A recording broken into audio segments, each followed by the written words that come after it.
Even though humanity had rejected him, God still loved the people he created. Sin had spread throughout the world, but as always, God took the first step of reconciliation and chose to give humanity undeserved blessings. God chose a man that we would know as Abraham.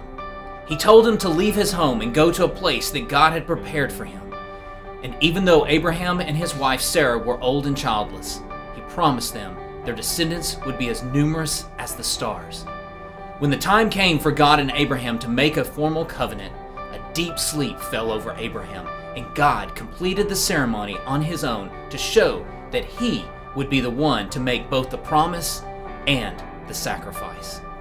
Abraham failed God many times. The sentence of a corrupted nature was alive and well. But even in his failures, Abraham believed that God was going to keep his promise. And because of that, God blessed him and counted him as righteous. Finally, after many years when it seemed physically impossible, Abraham and Sarah had a son. They named him Isaac. He was the long-awaited answer to God's promise.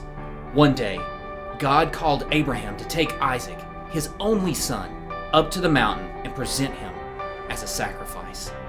Even though this terrified Abraham, he was willing to follow God because he knew that God would always keep his promise.